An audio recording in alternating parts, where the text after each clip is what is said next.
नमस्कार दोस्तों, CUT test prep के हमारे यूट्यूब चैनल पे एक बार आपका फिर से स्वागत है। इन्वामेंटल साइंस का लेक्चर 1 आज शुरू होगा। जो भी इन्वामेंटल साइंस का सिलेबस है CUT एग्ज़ाम के लिए उसको हम कवर करेंगे। और आज यूनिट 1 जो कि ह्यूमन बीइंग एंड नेचर, मानव और प्रकृति का क्या संबंध है, उसमें जितने भी टॉपिक हैं हम एक के बाद एक कवर करेंगे। फिर यूनिट 2 इसी तरह से जो भी है, जो भी सिलेबस दिया हुआ है हम उसको कवर करेंगे। उसमें आज जो बेसिक है कि हमको कैसे आगे बढ़ना है इस पूरे सिलेबस को कवर करने में, टाइम भी काफ़ी कम बचा हुआ है, तो जो मोस्ट इम्पॉर्टेंट हैं सिलेबस में, ताकि आपको एक हेल्प हो सके, उसको हम कवर करेंगे। सो हमारे चैनल को लाइक से सब्सक्राइब करें और देखते हैं आगे कि इसमें क्या क्या है। यूनिट 1 में ह्यूमन बीइंग एंड नेचर, तो इसमें है कि modern school of ecological thought. ये कह रहा है कि जो मॉडर्न आज के जो सबसे लेटेस्ट इकोलॉजिकल थॉट है। इकोलॉजिकल थॉट मतलब कि जो भी इकोलॉजी, जो भी हमारी इन्वायरमेंट से रिलेटेड लेटेस्ट साइंटिस्ट जो है उसको कैसे डिफाइन कर रहे हैं, उसमें क्या क्या रिसर्च हैं, या जो हमारे थॉट प्रोसेस है कि इन्वायरमेंट क्यों ज़रूरी है, इन्वायरमेंट को प्रायोरिटी देनी है या ह्यूमन डेवलपमेंट को प्रायोरिटी देनी है, या दोनों के बीच बैलेंस बना के चलना है, इसमें यही देखा गया है इकोलॉजिकल थॉट में। तो इन कहीं पे ये है कि कोई साइंटिस्ट ये सोचता है कि नहीं, हमें डेवलपमेंट को प्रायोरिटी देनी है, डेवलपमेंट ज़्यादा इंपॉर्टेंट है ह्यूमन के लिए, तो कहीं क्या है कि इन्वायरमेंट ज़्यादा इंपॉर्टेंट है, कोई साइंटिस्ट इन्वायरमेंट को ज़्यादा महत्व देता है। इसके बीच में ही हम स्टडी करेंगे ये जो दो एक तरह से इकोलॉजिकल थाट हैं कि ये क्या कहते हैं कि क्यों इन्वायरमेंट को ही महत्व देना है और डेवलपमेंट इन्वायरमेंट के पीछे पीछे चलना चाहिए, और जो डेवलपमेंट है वो हमेशा इम्पोर्टेंट देना चाहिए ह्यूमन के लिए एज कंपेयर टू इन्वायरमेंट। और फिर कुछ वैज्ञानिक ये भी कहते हैं कि नहीं, हमको इन दोनों के बीच में सामंजस्य बना के, मतलब कि कंपेटिबिलिटी बना के चलना चाहिए कि ऐसा डेवलपमेंट करें कि ह्यूमन का जो इन्वायरमेंट है वो भी, उसका भी नुकसान ना हो, और जो डेवलपमेंट है वो भी होता रहे, जो भी ह्यूमन की बेसिक नेसेसिटीज है। ठीक है, तो फिर दूसरा टॉपिक है डीप इकोलॉजी, जो कि स्नाइडर एंड अर्थ फर्स्ट की जो इकोलॉजी है।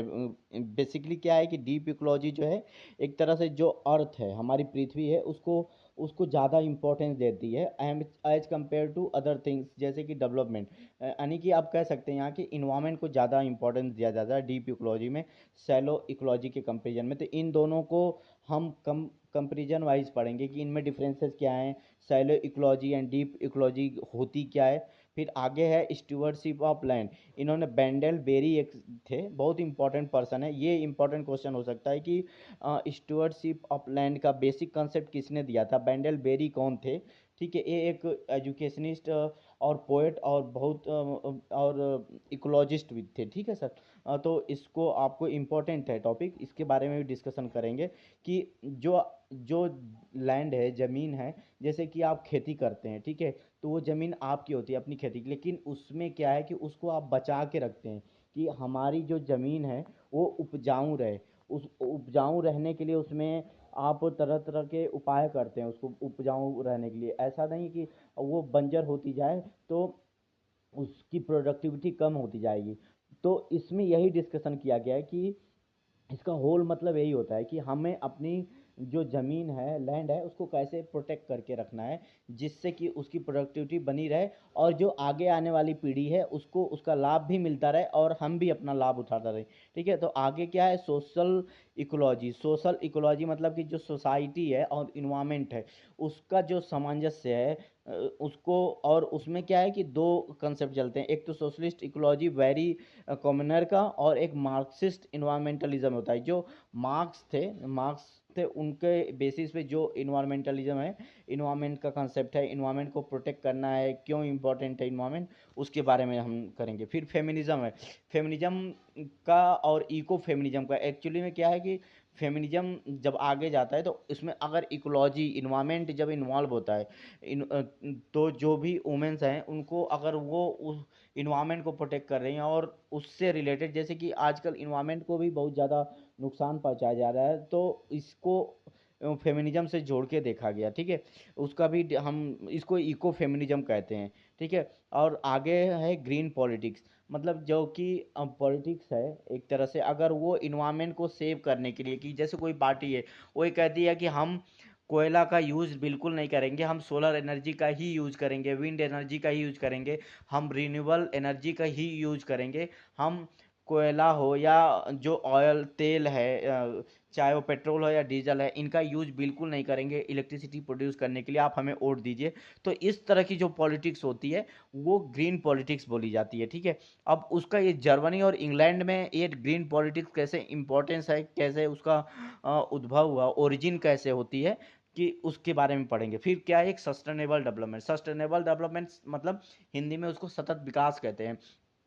सतत विकास का मतलब है कि धरती पे वो जो जो रिसोर्सेज हैं, चाहे एयर है या लैंड है या ओशन है या इवन जो भी कोल रिसोर्सेज हैं या पेट्रोलियम है या जो भी है, इस तरह के रिसोर्सेज जो भी हमारी धरती ने ह्यूमन को दिया है, उसको हम कैसे प्रोटेक्ट करके रखें, हम उसका कैसे यूज करें कि उसका हमारी धरती को, पृथ्वी को, अर्थ को नुकसान भी ना हो, और हमारा डेवलपमेंट, ह्यूमन का डेवलपमेंट होता रहे, और आगे जो हमारी आने वाली पीढ़ी है उनको भी हम जो धरती के रिसोर्सेज हैं उनको प्रोवाइड कर सकें, ठीक है। उनकी भी आवश्यकता की पूर्ति हो सके, हम अपनी भी आवश्यकता की पूर्ति करें और आने वाली पीढ़ी की भी आवश्यकता की पूर्ति हो। इसको ही सतत डेवलपमेंट या सस्टेनेबल डेवलपमेंट कहते हैं। अब इसमें इकोलॉजिकल थॉट आते हैं कि अब उनमें डिफरेंसेस क्या होते हैं, सैलो इकोलॉजी, डीप इकोलॉजी में स्टीवर्डशिप ऑफ लैंड क्या होती है, सोशल इकोलॉजी क्या है, वही जो पहले मैंने डिफाइन किया। जो फेमिनिज्म है,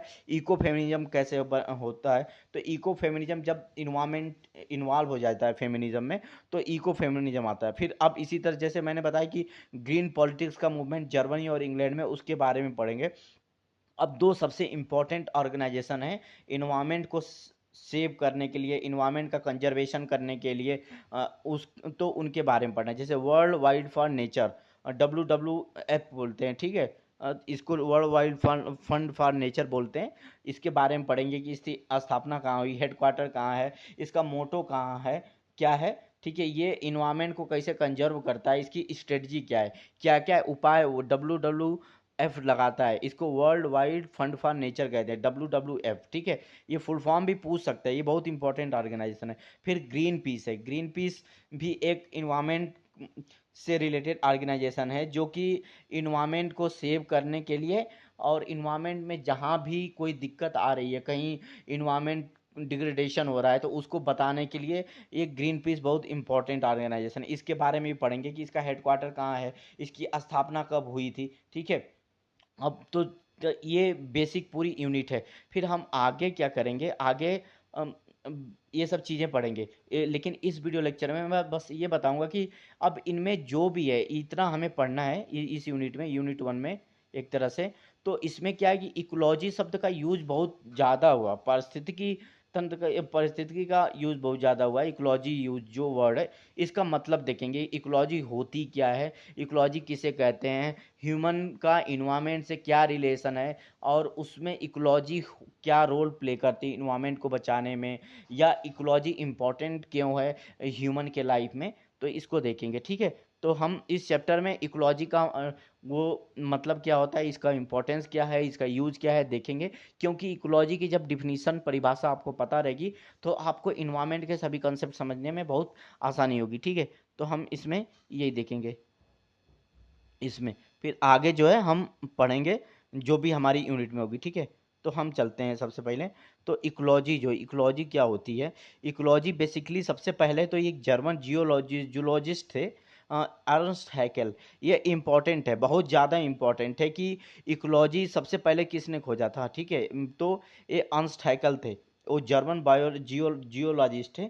तो ये पूछ सकता है, ठीक है, ये पूछ क्या सकता है, ये इम्पॉर्टेंट है, ये बहुत इंपॉर्टेंट है। फिर एजिन ओडम थे, एजिन ओडम, ई ओडेम बोलते हैं इनको। बेसिकली ई ओडेम एक तरह से आएगा आपके पेपर में, ठीक है। पूरा O D U ओडेम, ये आएगा। ये बेसिकली इनको फादर ऑफ मॉडर्न इकोलॉजी कहा जाता है। तो दो क्वेश्चन बनते हैं कि एक फादर ऑफ मॉडर्न इकोलॉजी किसे कौन है, तो वो ई ओडेम, ठीक है। और सबसे पहले इकोलॉजी किसने बताया था कि इकोलॉजी को क्या होती है, तो अर्नस्ट हैकेल, ठीक है। ये दो चीज़ें हैं, इनको आपको याद करना है। ये बहुत इंपॉर्टेंट है, ये इंपॉर्टेंट है, ये दोनों लाइनें, ठीक है। कि एक इकोलॉजी शब्द जो है सबसे पहले किसने डिवाइज्ड किया था, किसने बताया था कि इकोलॉजी शब्द है उसका मतलब क्या है। और एक ये है कि फादर ऑफ मॉडर्न इकोलॉजी कौन है। तो ये दोनों जो लाइनें हैं, ये बहुत ही इंपॉर्टेंट है, ठीक है। इंपॉर्टेंट है आपके point of view, exam point of view से, ठीक है। इसको नोट करिएगा। अब अब देखते हैं कि इकोलॉजी होती क्या है। तो बेसिकली इकोलॉजी, देखिए मैं यहाँ पे इंग्लिश में है, लेकिन ये मैं हिंदी में बता रहा हूँ ताकि आपको जब एडमिशन ले लोगे अच्छी यूनिवर्सिटी में तो आपको इंग्लिश की बहुत ज़रूरत पड़ेगी। तो आप मेरी बातों को सुनिए ध्यान से और इसको पढ़िए, और इसके जो भी वर्ड्स नहीं आ रहे हैं थोड़ा डिक्शनरी में या सर्च कर लीजिए कि उसकी मीनिंग क्या होती है। इससे आपको फ़ायदा ये होगा कि साथ ही साथ आपको कंसेप्ट समझ में आएगा, और जो भी आपको इंग्लिश है उसको भी कुछ समझ में आएगा कि अच्छा ये चीज़ें हैं, ठीक है। तो हम देखते हैं इकोलॉजी जो है, इकोलॉजी होती क्या है। तो बेसिकली इकोलॉजी में हम जो इकोलॉजी है, इकोलॉजी में क्या करते हैं कि जो हमारा ह्यूमन है, ह्यूमन ये एच मतलब ह्यूमन समझ लीजिए, और इन्वामेंट है, हमारे आसपास का जो इन्वामेंट है उसको उसकी स्टडी करते हैं। और ये समझते हैं, क्या समझते हैं, क्या हम उससे वो निकालते हैं कि जो इन्वायरमेंट है उसमें जो भी लिविंग बीइंग है, लिविंग बीइंग मतलब कि जो जीव जंतु जैसे ह्यूमन है या पशु हैं या पेड़ हैं, इनको क्या बोलेंगे, लिविंग बीइंग बोलेंगे। तो इनका रिलेशन क्या है एक दूसरे से, ठीक है, इस इन्वायरमेंट में। तो इकोलॉजी यही हमको अंडरस्टैंड कराने में हमको मदद करती है कि जो भी लिविंग बीइंग है उस उनका क्या रिलेशन है इन्वायरमेंट से, ठीक है। और वो एक दूसरे से कैसे रिलेटेड है, ठीक है। तो इकोलॉजी हमें यही बताती है कि जो एक तरह से आप ये मान लीजिए कि ह्यूमन बीइंग का इन्वायरमेंट से क्या रिलेशन है, वो एक दूसरे पे कैसे डिपेंडेंट है। अब जैसे आप इन्वायरमेंट का बहुत ज़्यादा दोहन करोगे तो इन्वायरमेंट तो ख़त्म हो जाएगा। अगर इन्वायरमेंट ख़त्म होगा तो इंसान भी किसी ना किसी पॉइंट ऑफ टाइम के बाद ख़त्म हो जाएगा। तो हमें इन्वायरमेंट को इसीलिए बचाना है। तो यानी कि हमारी डिपेंडेंस हो गई इन्वायरमेंट पे, और इन्वायरमेंट की भी हमारी पे डिपेंडेंस है। अगर हम इन्वायरमेंट को सही से नहीं रखेंगे तो इन्वायरमेंट भी डिस्ट्रॉय हो जाएगा। तो ये चीज़ें हैं। इकोलॉजी में इसी चीज़ का अध्ययन करते हैं। Ecology is the study of environment, help us to understand how organism live. Organism मतलब कि ह्यूमन हो गया या एनिमल हो गया या जो पेड़ पौधे हैं, with each other in unique physical environment. यानी कि जो भी जैसे कि ह्यूमन है, पशु हैं, पौधे हैं, फिर पानी है, या जो लाइट है धरती की, जो सॉयल है, ये सब चीज़ें एक दूसरे के साथ कैसे एक दूसरे से सामंजस्य बना के रह रही है, इसी का हम अध्ययन करते हैं इकोलॉजी में, ठीक है। ये हो गई इकोलॉजी। और ये ना एक तरह से साइंस की ब्रांच है जिसमें कि ह्यूमन साइंस आता है, पॉपुलेशन आता है, कम्युनिटी आती है, इकोसिस्टम आता है, बायोस्फीयर आता है, ठीक। अब क्या करता है ये जो इकोलॉजी है, ये एक्चुअली में ऑर्गेनिज्म का स्टडी करता है, इन्वायरमेंट का, हाउ ऑर्गेनिज्म एक दूसरे से, जैसे कि पेड़ है, पौधे हैं, पशु हैं, और ह्यूमन है, वो एक दूसरे से कैसे अपने इन्वायरमेंट से कांटेक्ट करते हैं, एक दूसरे से कैसे रिलेटेड हैं उनके बारे में, ठीक है। और ये कई लेवल पे, वेरियस लेवल पे अध्ययन किया जाता है। जैसे कि ऑर्गेनिज्म मतलब समझ लीजिए कि कोई एक पशु है या पौधा है या कोई एक इंसान है। फिर इंसान में नंबर ऑफ इंसान हो गए या नंबर ऑफ पौधे हो गए तो पॉपुलेशन उनकी बनी। तो ऑर्गेनिज्म, पॉपुलेशन, फिर कम्युनिटी, अब बहुत से पॉपुलेशन मिला के कम्युनिटी बन गई। फिर बायोस्फीयर रिजर्व, ये क्या है कि जैसे पेड़ पौधे, पशु, फिर जो जल है, थल है, नभ है, इनको मिला के बायोस्फीयर बनता है एक तरह से, ठीक है। और उनको इन सबको मिला के जैसे कि जो तालाब है, और ये तालाब है, ठीक है, ये तालाब है। हाँ, और यहाँ का जो इन्वायरमेंट है, और तालाब के ऊपर जो है, अगल बगल है, बाद में घास है या जमीन है, यहाँ का इन्वायरमेंट डिफरेंट है, लेकिन कुछ ना कुछ कॉमन होगा इन दोनों के बीच में। ठीक है, जैसे कि तालाब खत्म होगा तो जमीन शुरू हो जाती है, लैंड शुरू हो जाती है। उसी तरह से लैंड खत्म होगी तो तालाब शुरू हो रहा है। तो ये यहाँ का इकोसिस्टम अलग है। तो ये एक तरह से दो अलग अलग इकोसिस्टम हो गए। ठीक है, इसको इकोसिस्टम हम बोलेंगे। तो हमारा जो भी इकोलॉजी का अध्ययन होता है, सबसे पहले तो ऑर्गेनिज्म के लेवल पे होता है, फिर उसके बाद पॉपुलेशन के लेवल पे, फिर कम्युनिटी के लेवल पे, फिर बायोस्फीयर रिजर्व के लेवल पे, फिर इकोसिस्टम के लेवल पे होता है। ठीक है, तो ये चीज़ रहा इकोलॉजी। इकोलॉजी सिंपली कुछ नहीं है, बस आप ये समझिए कि जैसे ह्यूमन है, इंसान है, पेड़ पौधे हैं, और वो इन्वायरमेंट से या एक दूसरे से, पेड़ पौधा इंसान से कैसे रिलेटेड है, इंसान जानवर से कैसे रिलेटेड है, जानवर पेड़ पौधा से कैसे रिलेटेड है, ये एक दूसरे से कैसे इंटरेक्ट करते हैं, उसके बारे में हम अध्ययन करते हैं। और उसमें दो चीज़ें होती हैं इकोलॉजी में, एक तो होता है कि बायोटिक, एक होता है अबायोटिक। बायोटिक का मतलब होता है लिविंग, लिविंग यानी कि जो जीवित हैं। ठीक है, जीवित हैं। जीवित में कौन कौन सा आ जाएगा, जैसे कि ह्यूमन आ जाएगा। कौन आ जाएगा, ह्यूमन आ जाएगा। ठीक है, उसके बाद एनिमल्स आ जाएंगे, एनिमल्स आ जाएंगे। ठीक है, और उसके बाद क्या आ जाएगा, आपका पेड़ पौधे आ जाएंगे, प्लांट आ जाएंगे। ठीक है, प्लांट आ जाएंगे। ठीक है, तो ये इसको लिविंग बोलते हैं। अब लिविंग को क्या बोलेंगे, बायोटिक। तो आप बायोटिक फैक्टर मतलब लिविंग थिंग्स। ठीक है, और ए बायोटिक का मतलब क्या हो गया कि नॉन लिविंग थिंग्स। ए बायोटिक का मतलब क्या हो गया, नॉन लिविंग थिंग्स हो गई। तो नॉन लिविंग मतलब कि जो निर्जीव हैं, निर्जीव हिंदी में उसको क्या कहेंगे, निर्जीव चीज़ें। तो निर्जीव चीज़ें जो हैं उनको नॉन लिविंग बोलेंगे, नॉन लिविंग। ठीक है, उसको ए बायोटिक बोलेंगे। ठीक है, ये हो गया नॉन लिविंग। उसके इसके नॉन लिविंग में क्या आ जाएगा, जैसे कि एयर है। ठीक है, एयर है, लाइट है, सन की लाइट भी है, एयर भी है, जमीन है। ठीक है, जमीन भी एक तरह से नॉन लिविंग थिंग्स है। पानी है, पानी भी नॉन लिविंग थिंग्स है। तो ये सब हो गए नॉन लिविंग थिंग्स। ठीक, तो बायोटिक का मतलब लिविंग, नॉन बायोटिक का मतलब नॉन लिविंग। और जो लिविंग है जैसे कि पेड़ पौधे, मनुष्य, जीव जंतु, ये सब लिविंग बायोटिक फैक्टर हो गए। अबायोटिक फैक्टर मतलब कि नॉन लिविंग, निर्जीव। अबायोटिक नॉन लिविंग यानी कि निर्जीव, जैसे कि जल हो गया, यानी और जमीन हो गई, और आपका सन की लाइट हो गई। ये सब चीज़ें क्या हैं, तापमान हो गया। ये सब जो है कि नॉन लिविंग में आएगा और बायोटिक में आएगा। ठीक है, ये दो चीज़ें हैं, और ये दोनों चीज़ें इकोलॉजी में इम्पोर्टेंट होती हैं। तो इकोलॉजी तो distribution of biotic and abiotic factor in a living environment. तो बायोटिक फैक्टर इंक्लूड लिविंग और नॉन लिविंग। अबायोटिक क्या करता है, अबायोटिक का नॉन लिविंग होता है, और बायोटिक क्या है, लिविंग होता है। ठीक है, लिविंग मतलब कि जो जीव जंतु हैं, पेड़ पौधे हैं, इंसान हैं। और नॉन लिविंग का मतलब कि जैसे टेम्परेचर है, यानी कि प्रकाश की, सूर्य का प्रकाश है, या आपका ज़मीन है, या पानी है। ठीक है, ये सब हो गए नॉन लिविंग थिंग।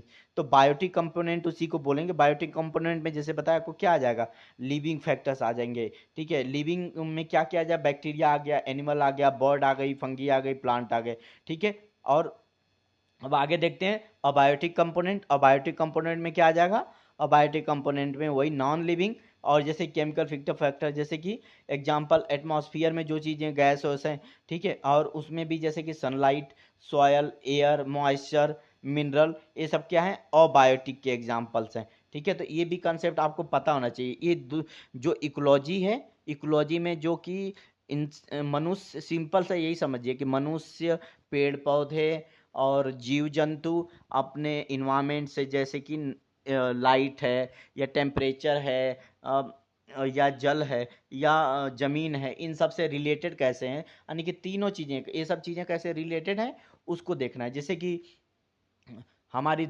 समुद्र है, समुद्र के बाद आकाश भी है, और यानी कि लैंड, एयर, और फिर हमारा जमीन जो है, ओशन जो है, ये तीनों एक दूसरे से कैसे रिलेटेड है, उसमें इकोलॉजी का अध्ययन इसी चीज़ों का किया जाता है इकोलॉजी में। फिर इकोलॉजी में दो इंपॉर्टेंट चीजें आ गई फैक्टर, बायोटिक और एबायोटिक। बायोटिक मतलब लिविंग जीव जंतु और एक और ह्यूमन और पेड़ पौधे, बैक्टीरिया, ये सब आ जाएंगे। और अबायोटिक फैक्टर में क्या आ जाएगा कि नॉन लिविंग जो निर्जीव हैं, ठीक है। बायोटिक में सजीव आ जाएंगे और अबायोटिक में निर्जीव चीजें आएंगी, नॉन लिविंग, जैसे कि एयर हो गया, टेम्परेचर हो गया, लाइट हो गई, ये सब चीजें आ जाएंगी, ठीक है। ये दो चीजें हैं, ये इंपॉर्टेंट है, ठीक है।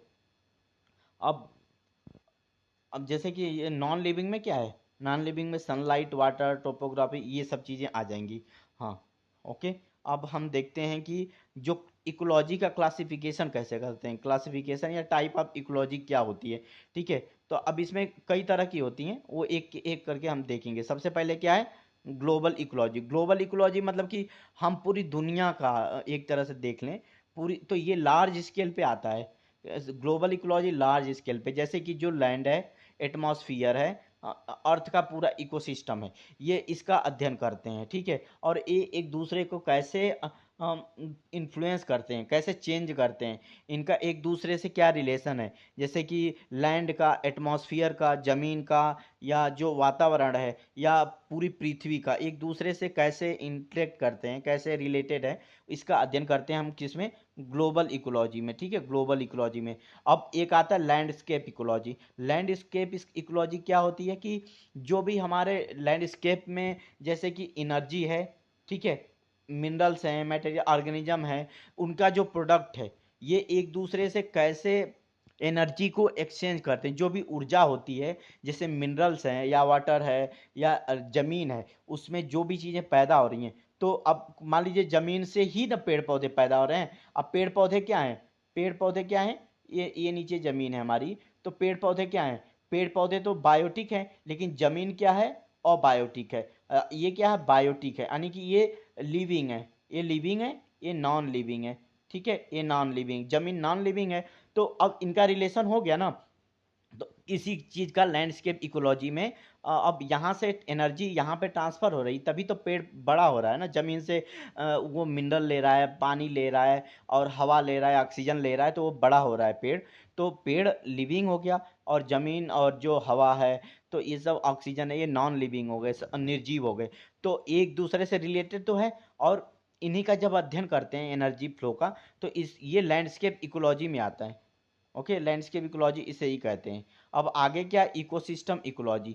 इकोसिस्टम का मतलब है कि पूरा इंटायर इकोसिस्टम, जैसे कि हम जब study of living and non living component, their relationship with environment, जो भी लिविंग है और नॉन लिविंग है, इसका मतलब है कि सजीव और निर्जीव का, जब हम उसके इन्वायरमेंट के साथ क्या रिलेशन है, और वो इन्वायरमेंट से कैसे रिलेटेड है, इन्वायरमेंट जो सजीव है लिविंग, या जो निर्जीव है नॉन लिविंग पे कैसे निर्भर है, इसका अध्ययन करते हैं, तो वो इकोसिस्टम कहलाता है, ठीक है।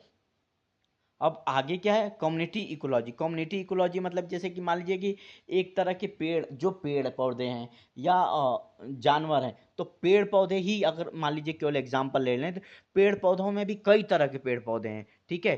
तो कई तरह के पेड़ पौधे हैं, लेकिन वो एक दूसरे के साथ सामा, अब जैसे कि आप किसी वन में जाइएगा, फॉरेस्ट में, तो वहाँ पे कई तरह के पेड़ पौधे मिलेंगे, एक ही प्रजाति के पेड़ पौधे नहीं मिलेंगे, डिफरेंट प्रजाति के मिलेंगे। तो वो एक दूसरे के साथ रह रहे हैं उस फॉरेस्ट में, वो एक दूसरे की हेल्प कर रहे हैं ग्रो करने में, ठीक है। तो इसका जो अध्ययन किया जाता है वो कम्युनिटी इकोलॉजी में किया जाता है, ठीक है। तो ये होती है कम्युनिटी इकोलॉजी। हाँ, to made up of two or more population of different species in a living geographical area. अब मान लीजिए फॉरेस्ट में जीव जंतु भी रह रहे हैं, पेड़ पौधे भी, कीड़े मकोड़े भी रह रहे हैं, बैक्टीरिया भी रह रहा है, तो एक दूसरे से जो मिल के रह रहे हैं, यही होती है कम्युनिटी इकोलॉजी। इस चीज़ का जब अध्ययन करते हैं तो उसको बोलते हैं कम्युनिटी इकोलॉजी, ठीक है। अब आगे क्या, पॉपुलेशन इकोलॉजी। पॉपुलेशन इकोलॉजी में जैसे नाम से ही सजेस्ट हो रहा है पॉपुलेशन इकोलॉजी, तो जनसंख्या इकोलॉजी क्या है, ये कि किसी भी ऑर्गेनिज्म है, ऑर्गेनिज्म समझ लीजिए, मान लीजिए कि जीव जंतु का ही ले लीजिएगा, या पेड़ पौधे का ही ले लीजिए, या मनुष्य का ही ले लीजिए, तो उसकी जो पॉपुलेशन है, वो क्या फैक्टर है कि पॉपुलेशन बढ़ती है, क्या फैक्टर है कि पॉपुलेशन घटती है। जैसे कि अब आज का वार चलता है, वार में क्या होता है, लोग मरते हैं, तो मरते हैं, या कि हर चीज़ की कमी होने लगती है, खाने पीने इन सब चीज़ों की। हो सकता है कि भूखमरी आ जाए, भूखमरी से लोग मर जाएं, वार से लोग मर रहे हैं, तो इससे क्या जनसंख्या कम तो हो रही है, तो वार एक रीजन हो गया है जनसंख्या कम होने का। या कोई जैसे कोरोना आया, सभी लोग कोरोना से शुरू में दवाइयाँ नहीं थी तो मरने लगे थे लोग, बहुत ज़्यादा मर रहे थे। तो ये क्या है, डिजीज़ जो है ये भी एक रीज़न है कि पॉपुलेशन घटती है, ठीक है। तो अब जैसे मान लीजिए कि इंडिया छोड़ के या बाहर की कोई कंट्री छोड़ के कोई दूसरे देश भागने लगा, तो उस देश की पॉपुलेशन तो कम हो गई। अब जैसे यूक्रेन में वार चल रहा था, अब जब यूक्रेन में वार चल रहा था तो वहाँ से लोग छोड़ के भाग रहे थे। अब यूक्रेन की पॉपुलेशन कम हो गई, पहले 1000 लोग रहते थे, अब मान लो 900 लोग भाग गए छोड़ के यूक्रेन को, कि भाई हम यहाँ रहेंगे तो मर जाएंगे, तो यूक्रेन की पॉपुलेशन कम हो गई। तो ये क्या, ये एक फैक्टर है कि इमिग्रेशन, उसके कारण इमिग्रेशन एक फैक्टर है जिसके कारण से पलायन जिसको कहते हैं हिंदी में, उसके कारण जनसंख्या कम होती है। और कुछ ऐसे रीजन हो जैसे कि हेल्थ की बहुत अच्छी व्यवस्था है, पढ़ने लिखने की, या एक इंसान को सबसे ज़्यादा डेवलपमेंट के लिए जो भी चीज़ें चाहिए किसी देश में वो अवेलेबल हैं, तो वहाँ पे जनसंख्या क्या होगी, बढ़ेगी। तो ये जनसंख्या बढ़ने का रीज़न हो गया, जैसे हेल्थ हो गया, जो भी हमारी जैसे कि भोजन और इन सब चीज़ों की जो नेसेसिटीज़ हैं वो पूरी हो रही हैं, तो इससे क्या है, जनसंख्या बढ़ रही है। तो ये सब जो फैक्टर है ना, इनका अध्ययन किया जाता है पॉपुलेशन इकोलॉजी में, ठीक है। तो पॉपुलेशन इकोलॉजी में चूंकि जो साइंटिस्ट हैं वो पॉपुलेशन के वेरियस फैक्टर को, कि जहाँ कैसे बढ़ती है जनसंख्या, कैसे घटती है जनसंख्या का, बढ़ने घटने का क्या रीज़न है, ये सब चीज़ों के बारे में अध्ययन करते हैं। तो ये बायोलॉजी में पॉपुलेशन की डिफिनीशन दी गई है, a set of individual of the same species living in a given place of time. जैसे कि इंसान है, इंसान जहाँ भी रह रहा है, हाँ, तो वो सेम स्पेसीज है ना इंसान, तो वही किसी एक पर्टिकुलर टाइम में, जैसे बोल दिया कि आज जो है मान लीजिए 8 तारीख को, 8 जुलाई 2022 को भारत की जनसंख्या क्या है, या भारत के जनसंख्या में अगर वो ह्यूमन की बोल रहा है, या पूछ दिया बाघों की जनसंख्या क्या है, तो बाघ अलग स्पेसीज हो गई। तो ये चीज़ें पॉपुलेशन को ऐसे डिफाइन किया गया बायोलॉजी। अब बर्थ, ज़्यादा से ज़्यादा लोग पैदा हो रहे हैं, इमिग्रेट होके आपके देश में आ रहे हैं लोग, तो ये इंक्रीज करता है पॉपुलेशन को। और मर रहे हैं लोग या आपके देश को छोड़ के भाग रहे हैं, तो वहाँ पे पॉपुलेशन डिक्रीज करेगी। तो ये सब, ये पॉपुलेशन में दो इंपॉर्टेंट चीज़ें हैं, एक पॉपुलेशन डेंसिटी और डिस्ट्रीब्यूशन।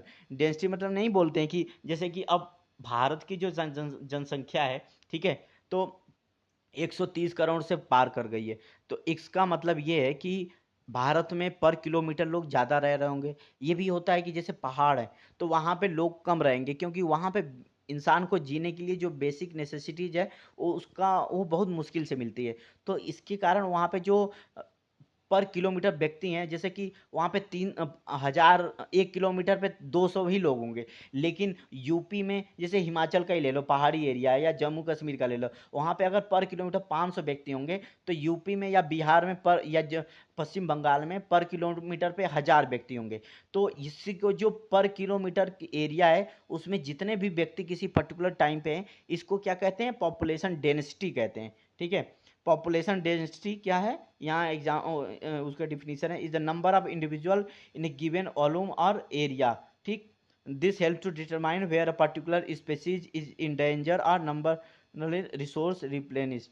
इसका मतलब ये है कि पॉपुलेशन डेंसिटी के से हम ये पता लगा सकते हैं कि जैसे मान लीजिए कि पश्चिम बंगाल या यूपी का एग्जांपल लीजिए, या बिहार का ही लीजिए, यहाँ पे ज़्यादा लोग रह रहे हैं, और कोई ऐसी एरिया है जहाँ पे 1 किलोमीटर में 2 ही 4 लोग हैं, जैसे कि हम अंटार्कटिका का ले लें एग्जांपल, आर्कटिक का ले लें, जहाँ पे बहुत ज़्यादा ठंडक रहती है, तो वहाँ पे मुश्किल से पर किलोमीटर 2 4 व्यक्ति मिलेंगे। लेकिन यूपी में पर किलोमीटर पे हजारों व्यक्ति मिलेंगे। तो इसका मतलब ये है कि हम इससे पता लगा सकते हैं कि जो इंसान को रहने की सुटेबल सुटेबल प्लेस है वो यूपी है, न कि आर्कटिक है, अंटार्कटिका है, ठीक है। इससे ये यानी कि आर्कटिक पे जो रिसोर्स चाहिए इंसान को जीने के लिए वो कम है, और यूपी में या भारत में जो रिसोर्स चाहिए इंसान को जीने के लिए वो ज़्यादा है, ठीक है। अब इसी तरह से ऑर्गेनिजमल इकोलॉजी होती है कि जो ऑर्गेनिज्म है, ऑर्गेनिजमल इकोलॉजी में क्या है कि एक कोई इंडिविजुअल का बिहेवियर चेक करते हैं, जैसे इंसान है या कोई पशु है, ठीक है। वो पशु इकोलॉजी मतलब कि उसको फिजिकल में कैसे देखने में लगते हैं, जैसे कि मान लीजिए कि जो पेड़ पौधे इंडिया में पाए जाते हैं वही वैसी तरह के पेड़ पौधे अमेरिका में जरूरी नहीं पाए जाएंगे, या ब्रिटेन में ऐसा जरूरी नहीं कि वैसे पेड़ पौधे पाए जाएंगे, या रसिया में पाए जाएंगे। ठीक है। तो ये जो डिफरेंसेस आते हैं ना, उनका जो अध्ययन होता है वो ऑर्गेनिजमल इकोलॉजी में हम करते हैं। ठीक है। ओवरऑल इसका यही कंसेप्ट है, और बाकी आप पढ़ लीजिएगा। ठीक है। मैं बहुत बेसिक समझा रहा हूँ आपको, ताकि जो आगे इन्वायरमेंट की जो भी कंसेप्ट है आपको समझने में कोई दिक्कत ना हो। फिर मॉलिक्यूलर इकोलॉजी है। मॉलिक्यूलर इकोलॉजी मतलब डीएनए, तो आपको पता ही होगा डीएनए, डीएनए और आरएनए इन सब मिला के क्या बनाते हैं, प्रोटीन बनाते हैं। प्रोटीन से ही इंसानों का निर्माण हुआ बोला जाता है। जो हमारी थ्योरीज हैं कि धरती पे जीव जंतु पेड़ पौधे इन सब का निर्माण कैसे हुआ, तो उसमें प्रोटीन्स बहुत इंपॉर्टेंट होता है। और प्रोटीन्स को निर्माण में डीएनए आरएनए ये सब बहुत इंपॉर्टेंट होता है। तो मॉलिक्यूलर लेवल पे हम मॉलिक्यूल का जो अध्ययन करते हैं इकोलॉजी में, उसको मॉलिक्यूलर इकोलॉजी बोलते हैं। अब इसकी इंपॉर्टेंस क्या होती है इकोलॉजी की जो इंपॉर्टेंस है उसको हम देखेंगे। तो एक तो सबसे पहले कंजर्वेशन ऑफ इन्वायरमेंट। ठीक है। अगर इकोलॉजी हमें पता होगी तो हम उससे क्या कर सकते हैं कि इन्वायरमेंट को हम प्रोटेक्ट कर सकते हैं डैमेज होने से। ठीक है। और अगर हमें नहीं पता होगा तो कोई भी इकोलॉजी क्या होगा, लैंड डिग्रेडेड हो रहा है, हमें अगर नहीं पता है कि कैसे हो रहा है, इकोलॉजी हमें नहीं पता है उस लैंड की, तो उसको हम सही नहीं कर सकते। ठीक है। तो जो इन्वायरमेंट है, या कोई जैसे कि डायनासोर्स हैं, वो क्या हो गए, वो एक्सटिंक्ट हो गए। ठीक है। एक्सटिंक्ट हो गए। वाइट शार्क हो गए, ये एक्सटिंक्ट हो गए। क्यों हो गए? क्योंकि वो जो इन्वायरमेंट की इकोलॉजी थी उसके साथ अडॉप्ट नहीं कर पाए। अब हमको इन सब चीज़ों का अध्ययन करेंगे तो हम भविष्य में ऐसी चीज़ों को प्रोटेक्ट कर सकते हैं एक्सटिंक्ट होने से। ठीक है। तो ये होता है कंजर्वेशन, एक तरह से फ़ायदा। और रिसोर्स एलोकेशन में जाहिर सी बात है कि मान लीजिए कि हमें एनर्जी की ज़रूरत है, लेकिन हमें पता है कि कोयले का 50 साल तक के लिए ही भंडार है। लेकिन आगे भी तो ऐसा तो नहीं कि 50 साल में ही इंसान खत्म हो जाएगा, ऊर्जा की जरूरत खत्म हो जाएगी, तो हमके 51 साल उसके आगे भी हमें ऊर्जा चाहिए, इलेक्ट्रिसिटी चाहिए। तो हमको कोई और सोर्स खोजना पड़ेगा। तो इसीलिए हमें ये पता होना चाहिए कि कोल का रिजर्व, पेट्रोल का या डीजल का कब तक के लिए है अवेलेबल, तो उसी तरह से हम उसको मैनेज करेंगे। और दूसरी जो भी ऊर्जा की ज़रूरतों को पूरा करने के स्रोत होंगे उसको खोजेंगे। इसीलिए हमको रिसोर्स एलोकेशन के लिए इकोलॉजी का अध्ययन करना ज़रूरी होता है। और एनर्जी कंजर्वेशन भी उसी तरह से इम्पोर्टेंट है कि हमको पता रहेगा। सभी देखो, जो जीव जंतु हैं पेड़ पौधे सबको एनर्जी की जरूरत पड़ती है अपने ग्रोथ के लिए। और जब एनर्जी की ज़रूरत पड़ती है तो हमको ये अगर नहीं पता होगा, हम एनर्जी को फालतू का वेस्ट करेंगे, तो हमारी एनर्जी ज़्यादा यूज होगी जितनी हमारी रिक्वायरमेंट है। तो इससे क्या होगा, जो भी रिसोर्स होगा एनर्जी का वो जल्दी से ख़त्म होगा, फिर हमें ही दिक्कत होगी। तो अगर हम इकोलॉजी का अध्ययन करेंगे तो इसी से, इकोलॉजी का अध्ययन करने से यही फ़ायदा होता है कि हम एनर्जी कंजर्वेशन आसानी से कर पाते हैं। ठीक है। और फिर अगला है कि हमको पता चल जाता है, इको फ्रेंडली हम हो जाते हैं कि भाई हमें इन्वायरमेंट को प्रोटेक्ट करना है। क्यों प्रोटेक्ट करना है? क्योंकि इंसान का, पेड़ पौधे का, जानवर का सर्वाइवल, जीने का जो चांसेज हैं इन्वायरमेंट पे ही निर्भर करते हैं, और किसी चीज़ पे नहीं निर्भर करते हैं। हमें जो हमारी एयर है, हमारी जो सराउंडिंग्स है, वो साफ होनी चाहिए। नहीं तो एयर पॉल्यूशन से कितनी दिक्कतें होंगी, सांस की दिक्कतें होंगी, बहुत दिक्कतें होंगी। इवन ध्वनि पॉल्यूशन से या वाटर पॉल्यूशन से, ये जो पॉल्यूशंस होंगे, ये ह्यूमन जो इंसान है उसकी जीने में, उसकी जीने की दर कम कर देंगे। ठीक है। या जो पेड़ पौधे हैं उन पे खतरा कर देंगे कि पेड़ पौधे बढ़ ही नहीं रहे। अब पेड़ पौधे नहीं रहेंगे तो ऑक्सीजन नहीं आएगा इन्वायरमेंट में, ऑक्सीजन नहीं आएगा तो इंसान को दिक्कत होगी। तो ये एक दूसरे से रिलेटेड है। ठीक है।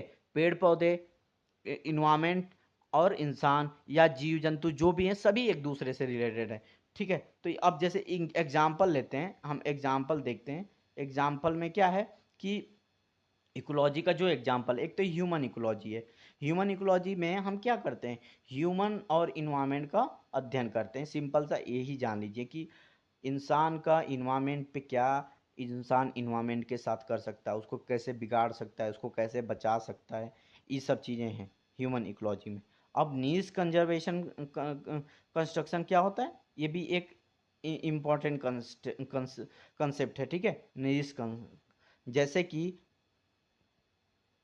आप इंडिया में रह रहे हैं, इंडिया के पेड़ पौधे हैं, देखिए आप यूएसए के पेड़ पौधे देखिए, या ब्रिटेन के पेड़ पौधे देखिए, या यूक्रेन के, या रसिया के, या समुद्र के पास, या पेड़ पौधे जो पानी में हैं, या जो जीव जंतु पानी में हैं, या जो जीव जंतु जमीन पे रह रहे हैं, या जो पक्षी आकाश में उड़ते हैं, जैसे कि उनकी वेशभूषा देख लीजिए, या उनका जो शरीर की बनावट देख लीजिए, या उनके खाने पीने का तरीका देखिए, ये डिफरेंट होता है।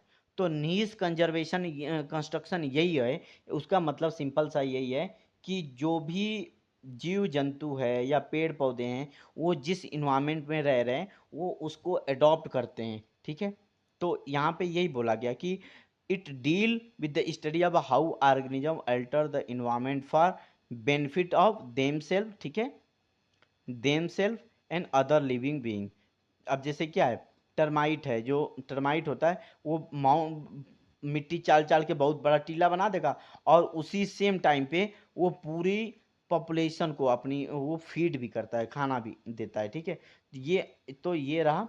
हाँ, अब ये पूरा कंसेप्ट हो गया, इकोलॉजी में इतनी चीज़ें आती हैं। अब जैसे एक डायग्राम के थ्रू इकोलॉजी के कैसे हमारे दिमाग में इकोलॉजिकल एजुकेशन इम्पॉर्टेंट है, उस कैसे हम उसको प्रोपेगेट करेंगे, बढ़ाएंगे कि हम इन्वायरमेंट को बचा सकें, क्यों इम्पॉर्टेंट है, ये कंसेप्ट है। इस डायग्राम से थोड़ा हम समझने की कोशिश करते हैं कि इकोलॉजिकल जो एजुकेशन है वो आपकी जो थिंकिंग है, इकोलॉजिकल थिंकिंग मॉडल, ये पूरा कैसे होता है कि इकोलॉजिकल जो थिंकिंग है, हमको कंसेप्ट जो इकोलॉजी के अंडरस्टैंड करने पड़ेंगे कि बायोटिक फैक्टर क्या है और बायोटिक फैक्टर क्या है। अब इन दोनों में बायोटिक और बायोटिक जो लिविंग और नॉन लिविंग, यानी कि जो सजीव और निर्जीव हैं, जैसे कि वायु है, ऑक्सीजन है, या जमीन है, पानी है, ये निर्जीव हैं, और इंसान या पेड़ पौधे या जानवर सजीव हैं। पानी की ज़रूरत पड़ती है इंसान को, पेड़ पौधे को, ठीक। तो अब पेड़ पौधे से बारिश जो होती है उसका भी एक रीज़न होता है। पेड़ पौधे अगर नहीं रहेंगे तो बारिश की संभावना बहुत कम रहेगी। अब वो भी कंसेप्ट आगे मैं बताऊंगा आपको, वैसे कि ये जियोग्राफी का कंसेप्ट है, लेकिन कुल मिला के कहने का मतलब है कि निर्जीव और सजीव एक दूसरे से रिलेटेड है, ठीक है। उसी तो यही पूरा कंसेप्ट है कि ये एक दूसरे से कैसे रिलेटेड हैं। फिर उनको understanding the impact of human activity on ecosystem, और जो भी इकोसिस्टम पे इंसान है उसका इफेक्ट क्या पड़ता है। अब जैसे मान लीजिए गाड़ी ही गाड़ी हो गई, हम इन्वायरमेंट को तो पॉल्यूट कर रहे हैं, नहीं, एयर को पॉल्यूट कर रहे हैं। अब एयर पॉल्यूट हो रही है तो उससे सांस लेने में दिक्कत होगी, तो उससे अल्टीमेटली इन्वायरमेंट को तो हार्म हो ही रहा है, हमको भी हार्म हो रहा है। तो ये सब चीज़, अब इसको सही कैसे करना है, इम्प्रूव्ड इकोलॉजिकल थिंकिंग। जब हमें ये पता होगा कि यार हम गाड़ी या बिजली, ये सब चीज़ें, गाड़ी ज़्यादा चलाएंगे या पेट्रोल ज़्यादा यूज करेंगे या डीजल यूज करेंगे या कोयला यूज करेंगे, तो हमारा इन्वायरमेंट के जो एयर है वो ख़राब होगी, और तो उससे क्या इन्वायरमेंट ख़राब होगा, इंसान को भी दिक्कत होगी। तो अगर हमें इन सब की नॉलेज होगी तो हम ये सब चीज़ें कम करेंगे, हम उसको बचाएंगे इन्वायरमेंट को, ठीक है। इसीलिए ये सब ज़रूरी है, इन्वायरमेंट का अवेयरनेस ज़्यादा होगा तो इन्वायरमेंट का जो खराब होने के रिस्क होगा वो कम होगा। तो ये पूरा इकोलॉजिकल मॉडल जो यही कहता है, इसी, ठीक है। तो ये रहा आपका इकोलॉजिकल मॉडल। और ये बेसिकली इस वीडियो में हमने यही समझा कि इकोलॉजी होती क्या है, कितने टाइप की इकोलॉजी होती है, बायोटिक अबायोटिक कंपोनेंट क्या होते हैं, ठीक है। और आगे जो है हम पढ़ेंगे कि modern modern school of ecological thought को पढ़ेंगे। डीप इकोलॉजी क्या होती है, सैलो क्या होती है, ये स्टुअर्टशिप ऑफ लैंड क्या होती है, वेंडल बेरी का कंसेप्ट क्या, उसमें उन्होंने क्या बताया था। तो ये सब चीज़ें हम पढ़ेंगे अब आगे। इस यूनिट को हम अगले एक दो तीन वीडियो में ख़त्म करेंगे। आप जो भी इम्पोर्टेंट चीज़ें होंगी हम इस पूरे भी क्रैश कोर्स में एक तरह से हम कंप्लीट करा देंगे, ताकि आपका जब भी पेपर होगा इन्वायरमेंट का, आप CUET का जो भी इन्वायरमेंट लेके एग्ज़ाम देंगे उनको फ़ायदा मिल सके, ठीक है। तो आज के लिए बस इतना ही। Thank you so much. आप स्वस्थ रहिए, अपनी पढ़ाई करते रहिए और हमारे चैनल को लाइक शेयर सब्सक्राइब करिए ताकि ज़्यादा से ज़्यादा लोगों को फ़ायदा हो सके। हाँ, कुछ डिले हो गया हमारी वीडियोज़ में क्योंकि कुछ मेडिकल कंडीशन मेरे साथ हो गई थी, वो अनअवॉइडेबल थी, जिसके कारण से मैं लेक्चर बना नहीं पा रहा था, लेकिन अब कंटिन्यू रहेगा। उसके लिए मैं सॉरी, आपसे क्षमा चाहता हूँ। और ज़्यादा से ज़्यादा हमारे चैनल को लाइक शेयर सब्सक्राइब करें। आज के लिए इतना ही। Thank you so much.